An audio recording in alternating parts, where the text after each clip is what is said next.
네, 안녕하세요. AI로 그림 그려주는 사이트 알려준다고 해서 들어왔더니 더 이코노미스트 사이트 들어와 있어서 많이 당황하셨죠? 잘 들어오신 거 맞고요. 오늘 우리가 그리고자 하는 그림이 약간 요런 그림들인 거예요. 미드저니라는 사이트에서 AI가 그려주는 그림을 한번 살펴보도록 할 건데, 그 그림의 활용 용도가 그냥 사이트에서 놀기만 하는 거라면 좀 큰 의미가 없잖아요. 우리가 그것을 실생활에서 어떤 식으로 활용할 수 있는지 에 대해서 제가 좀 예시를 드리고자 이 사이트를 먼저 보여드렸고요. 이 이코노미스트 주간지 표지를 보시면 각각의 메시지가 명확히 담겨 있으면서도 아주 감각적으로 표현이 잘 되어 있어요. 우리가 미드저니를 통해서 구현할 수 있는 이미지는 이처럼 아주 상세하거나 초상화와 같이 구체적인 묘사를 하기보다도 조금 감각을 더해서 그 느낌을 살리는 그런 이미지를 생성하는 걸 조금 더 잘하거든요. 자, 그래서 미드저니 바로 들어가 보도록 하겠습니다. 구글에 미드저니 라고 치시고 들어가신 다음에 가장 먼저 뜨는 사이트로 들어오시고, 자, 놀라지 마세요. 이 사이트 지금 해킹 당하신 거 아니고요. 그냥 얘네들이 이렇게 사이트를 만들어 놨어요. 재밌죠? 그리고 여기에서 여러분들이 들어가셔야 될 것은 조인 더 베타 버전으로 바로 들어가시면 되고, 저는 이 구글 계정으로 이미 회원가입을 맞춰 놓은 상태라 여러분들께서도 이 조인 더 베타 누르시고 들어가셔서 이 회원가입 절차 밟으시고, 자, 회원가입을 처음 마치시면 바로 이렇게 친구 추가하기라는 사이트가 뜰 수가 있는데요. 그래서 미드저니 어딨지? 라고 하실 수 있어요. 그냥 왼쪽에 보시면 돛담배 모양 보이시나요? 요거 바로 눌러주시면 우리가 사용할 페이지로 이동을 하게 됩니다. 자, 여기 와서도 다 영어로만 돼 있고 막 뭔가 자꾸 이렇게 게시물들이 올라와 있어요. 아무것도 신경 쓰지 않으셔도 돼요. 그냥 여기 뉴비 있죠? 뉴비 뭐 41공 이것도 아무데나 들어가셔도 돼요. 근데 그냥 첫 번째 있는 거 들어가는 게 마음 편하겠죠. 그래서 돛담배 누르고 뉴비 40으로 들어온다. 자, 여기가 미드저니다 라고 이해하시면 되겠습니다. 여기는 저 혼자 사용하는 공간이 아니에요. 다른 사람들이 그림을 만들기 위해서 다 같이 들어와서 자기네들이 만든 그림을 계속 올라오거든요. 마치 페이스북 같이요. 그래서 이제 지금부터 여기다가 저희가 원하는 그림을 미드저니한테 요청을 해볼 건데, 자, 저는 예시로서 우리 방금 이코노미스트 주간지 표지 봤죠? 그거에 따라서 한번 요청을 해볼게요. 아무래도 이코노미스트니까 정치, 경제 관련된 내용들이 많이 있을 것 같아요. 그래서 저는 한번 경제 관련해서 우리의 경제 지표를 나타내는 감각적인 그림을 한번 그려달라고 요청해 보도록 하겠습니다. 자, 아무 일도 일어나지 않아요. 왜냐하면 이 미드저니에서는 챗GPT와는 다르게 그냥 구어체 혹은 우리가 원하는 말을 그대로 텍스트로 입력하면 바로 실행해 주는 게 아니라 특정한 명령어를 입력해 주면 되는데 아주 쉽습니다. 슬래시하고 이매진 영어로 치시고 먼저 엔터를 치세요. 그러면 이렇게 프롬프트 창이 딱 떠요. 이 프롬프트 창에다가 우리가 원하는 그림을 묘사해 주면 되는데 그조차도 엄청 수려하게 표현하실 필요 없습니다. 그냥 간단하게 포인트만 잡아서 얘기해 주면 돼요. 저는 여기에다가 우리의 경제 지표가 나아지길 바라는 마음에서 경제 상황을 나타내는 그런 지표가 있는 포스터 같은 걸 한번 만들어 달라고 해볼게요. 자, 하고 엔터를 치면은 다른 사람들 거도 다 같이 올라오기 때문에 내 거가 위로 올라가요. 그래서 제 거는 위에 보면 이렇게 이코노믹 차트 온 더 백 오브 볼 이렇게 나와 있죠. 이렇게 만들고 있네요. 바로바로 만들어지지 않습니다. 시간이 조금 걸리고, 게다가 여러 사람들의 그림을 다 같이 수행해지고 있기 때문에 내 순서가 올 때까지 기다려야 할 수도 있어요. 자, 아무튼 이렇게 제가 요청한 그림을 순서에 맞게 그리고 이 GPU 성능에 맞게 그려주고 있고, 이거 기다리면서 다른 사람들은 어떤 요청을 했는지도 한번 살펴보는 것도 좋은 아이디어를 얻을 수 있는 그런 소스가 될 수 있어요. 그래서 구경하시면서 기다리시고, 자, 이렇게 구경하시다가 만약에 다른 사람들 거 계속 올라오잖아요. 내 거를 놓쳤어요. 혹은 그냥 멍하니 내 거를 바라보고만 있었는데도 내게 그냥 올라가 버릴 수도 있거든요. 다른 사람들의 게시글 때문에. 이렇게요. 자, 그때는 당황하지 마시고 우측 상단 오른쪽 여기 보시면 받은 편지함이라고 있습니다. 받은 편지함 누르시고 나의 알림, 읽지 않은 멘션, 이 세 개 중에서 멘션에 보면은 제가 요청한 사항들만 모아서 나와져 있어요. 사실은 이 받은 편지함 누르시고 여기에서 내가 요청한 그림들을 확인해 주시는 게 훨씬 더 빠를 거예요. 자, 제가 요청한 그림들이 설명드리는 순간에 다 완성이 됐네요. 꽤나 감각적이고 재밌죠? 저는 사실 이게 제일 좋은 것 같아요. 근데 여기에서는 추가적인 작업을 우리가 할 수 없어요. 추가적인 작업을 하려면 다시 왼쪽에 있는 큰 창으로 이동하셔야 되는데, 여기 보면 이동하기라고 뜨죠. 이거를 누르시면 우리가 아까 처음에 요청했던 그 메시지로 이동을 하게 됩니다. 자, 여기 먼저 4분면을 설명드릴게요. 자, 수학시간 아니에요. 당황하지 마시고 1사분면, 2사분면, 3사분면, 4사분면입니다. 그러니까 U1, U2, U3, U4 V1, V2, V3, V4 자, 이렇게 되겠죠. 그러면 U 계열은 어떤 의미냐면 이 중에서 내가 마음에 드는 걸 하나 고르면 그것의 해상도를 높여주겠다, 화면을 크게 만들어주겠다 라는 뜻이고요. V 계열 중에서 선택을 하면 이 중에서 내가 고른 이 화면이, 이 그림이 마음에 들어, 대신에 조금 스타일을 바꾸고 싶다 라고 할 때 눌러주는 겁니다. 그래서 먼저 예시로 저는 이게 마음에 들어요. 첫 번째 게 마음에 들어서 U1을 눌러봤더니, 자, 요것도 사실은 시간이 조금 걸려요. 이미 요청은 보낸 상태고, 보낸 상황을 어떻게 파악할 수 있냐면 마찬가지로 다시 받은 편지함 가보시면 가장 상단에 Waiting to Start라고 되어 있죠. 이제 이 그림의 해상도를 높이는 작업을 하기를 기다리고 있겠다는 뜻이에요. 왜냐면 다른 사람들의 요청도 있으니까. 조금 기다리시면 아마 U1 작업을 끝낸 사진을 보여줄 겁니다.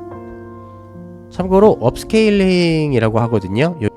네, 업스케일이 됐다고 해서 이렇게 완료가 됐고요. 이거 누르셔서 다른 이름으로 저장을 하시면 이 그림을 이제 사용하실 수 있겠죠. 여기서 주의하셔야 할 사항이 하나 있는데요. AI의 저작물과 관련된 내용이 법적으로 굉장히 논의가 활발히 진행이 되고 있다고 해요. 그러니까 우리도 이 사용에 대해서는 꽤나 조심해야겠죠. 하여간 제가 요 미드저니의 저작물에 관련된 내용을 간략하게 살펴봤더니, 만약에 무료 회원이시라면 비상업적으로만 사용이 가능하시고 회원이시라면 상업적 이용이 가능하시대요. 그러나 그 회원이신 경우에도 상업적 이용에 제한사항이 있을 수 있으니 반드시 관련 약관 확인해 보시고 사용해 주시면 되겠습니다. 자, 이렇게 해서 우리가 첫 번째 그림을 한번 완성을 했고요. 꽤나 감각적이고 포스터로 써도 손색이 없을 만큼 훌륭한 그림인 것 같아요. 우리가 프레젠테이션이나 다른 보고서를 작성할 때에도 넣을 만한 사파로서 손색이 없죠. 그런데 이제 문제가 하나 있어요. 요 보시면 정사각형이잖아요. 우리가 원래 맨 처음에 만들고자 했던 그림은 이제 세로로 길쭉한 그림이란 말이죠. 그래서 이 그림의 비율을 바꿔줘야 되는데 그거를 어떻게 하는지 한번 진행해 보도록 하겠습니다. 그거는 이제 파라미터라는 거를 지정을 해 주셔야 되는데, 마찬가지로 Imagine 이라고 치시고 엔터를 먼저 치시면 프롬프트 창이 뜹니다. 여기에다 이번에 다시 한번 이코노미스트 풍나는 그림을 하나 요청을 할 건데요. 이번에는 중국 국기가 걸려있는 미국 자유의 여신상을 한번 만들어 달라고 해볼게요. 그리고 자, 여기서 파라미터 쓰는 방법이 바로 나오는데, 짝대기 2개 AR 3:2라고 하면 가로로 길쭉하게 나오는 그림이 나오고요. 2:3이라고 하면 세로로 길쭉한 그림이 나와요. 자, 요 파라미터 관련해서 혹시 추가로 더 궁금하신 분들이 계시다면 제가 요 영상의 마지막쯤에 다시 한번 자세히 설명드리도록 할게요. 일단은 우리가 원하는 길쭉한 모양의 포스터를 제작하기 위해서는 -AR 그리고 2-3이라고 하고 바로 엔터. 그림이 너무 많아서 제게 어디로 가는지 또 못 찾겠죠? 그러면 받은 편지함 가셔서 확인해 보시면 이렇게 제 요청이 접수된 걸 확인해 볼 수 있습니다. 아까랑 마찬가지로 시작하기를 기다리고 있다네요. 조금만. 네, 이렇게 그림이 완성이 됐고요. 이거는 대만 국기 같고, 요거는 출처 분명의 그림이네요. 전 요게 매우 마음에 들어요. 자, 이쪽으로 한번 이동을 해 보도록 할게요. 짜잔. 자, 이 정도면 진짜 이코노미스트 표지로 손색이 없죠. 그리고 전 이 중에서 첫 번째 그림 1사분면의 그림이 조금 다른 변형으로는 어떻게 나올지가 좀 궁금해요. 그래서 여기 베리에이션 1을 누르면 비슷한 그림으로 여러 개 다시 한번 만들어 주는데요. 한번 눌러 보도록 할게요. 눌러 놓고 제 요청 사항이 제대로 접수됐는지 들어가 보면 또 기다리라고 나와 있습니다. 네, 이렇게 베리에이션까지 다 완성이 됐고요. 비슷한 것 같지만 자세히 보시면 펄럭이는 정도라든지 이 아랫부분 살펴보시면 조금씩 다른 거 보실 수 있죠. 그러니까 베리에이션들은 뭐 크게 변형시키는 게 아니고 스타일은 그대로 유지하면서 조금 수정만 가한다고 이해하시면 될 것 같아요. 저는 여전히 첫 번째 게 마음에 드네요. 여기로 이동을 해서 U2를 누르면 업스케일을 해서 최종 선택을 할 수 있게 되겠습니다. 자, 이 과정은 우리 아까 첫 번째 했던 것과 마찬가지니까요. 자, 바로 다음으로 넘어가도록 할게요. 다음은 뭐냐면, 자, 우리가 꼭 이렇게 태블로이드나 PPT 안에 들어갈 사파 그런 걸로만도 쓸 수 있는 게 아니라, 제가 여기 지금 다른 사람들이 올린 걸 보면서 느낀 건데, 이런 식으로 로고로도 만들 수 있겠죠. 그래서 얘도 보면 패션 로고, 패션 브랜드 로고, 엘레강스하게 만들어 달래요. 엘레강스하면서도 심플하고 크리에이트하게, 이런 식으로 구체적으로도 요청사항을 만들 수 있다는 거죠. 그리고 이 로고뿐만이 아니라, 자, 이런 것도 우리 한번 생각을 해볼 수 있을 것 같아요. 웹페이지의 첫 번째 홈 화면 디자인 같은 거 있잖아요. 컴프트가 치면 여기에다가 홈페이지 적어볼게요.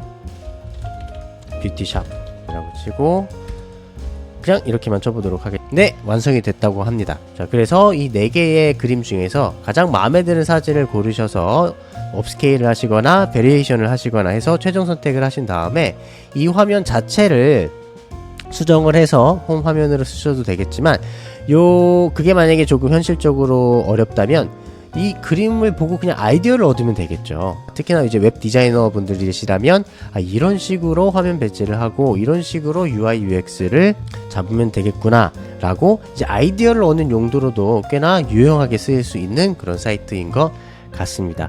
자, 이것 말고도 정말 무궁무진하게 여러가지 방식으로 현업에서도 사용하실 수 있는 이제 강력한 툴인 것 같고요. 자, 이제 제가 아까 중간에 설명드렸던 내용, 자, 요런 16대 9 파라미터들에 대해서 한번 설명을 드리도록 할게요. 파라미터들은 만약에 요 사진들의 설정을 조금 더 구체적으로 하시고 싶으신 분들이 계시면 참 유용할 것 같은데요. 자, 우리 처음에 미드저니 들어오실 때 있죠. 들어오실 때 바로 로그인 하지 마시고 Getting Started 눌러주시면 이쪽으로 이동하거든요. 그 바로 밑에 보시면 Quick Start Guide가 있어요. 이거를 눌러주시고 이 중에서 파라미터를 찾으면 되는데, 유저 가이더 중에 파라미터스라고 있습니다. 자, 이 중에서 파라미터 리스트를 보시면 목록으로 살펴보실 수 있으시고, 자, 가장 첫 번째 파라미터 에스펙트 레이시오라고 있죠. 우리 아까 이 화면의 비율을 선택할 때 썼던 파라미터죠. 다시 AR. 자, 이게 그거였고요. 자, 이 중에서 자세한 내용을 좀 더 살펴보고 싶으시다면 요렇게 4대5 비율이냐, 2대3 비율이냐, 4대7 비율이냐, 1대1 비율이냐. 자, 이것 말고도 뭐 chaos, quality, seize, or stop, stylize. 자, 이런 식으로 내용 살펴보시고, 여기에서 조금 흥미로운 내용이 있었는데, 만약에 애니메나 아니면 일러스트레이티브 스타일로 바꾸시고 싶으시면 이렇게 NIJR을 사용하시면 된다고 하네요. 여기에서는 어떤 파라미터를 사용해서 우리의 사진을 조금 더 다채롭게 만들 것인가에 대한 설명을 확인하실 수 있으십니다. 자, 오늘은 그래서 이렇게 미드저니의 활용법에 대해서 간략하게 살펴봤고요. 사실은 이 미드저니 하나만으로도 굉장히 재밌고 또 다양한 일들을 할 수 있겠지만, 이것을 이제 여러가지 다른 AI 툴과 합쳐서 사용을 한다면 또 아주 흥미로운 결과물들을 출력해낼 수 있습니다. 자, 그것은 이제 차차 다음 영상을 통해서 제가 또 설명을 드리도록 할게요. 감사합니다.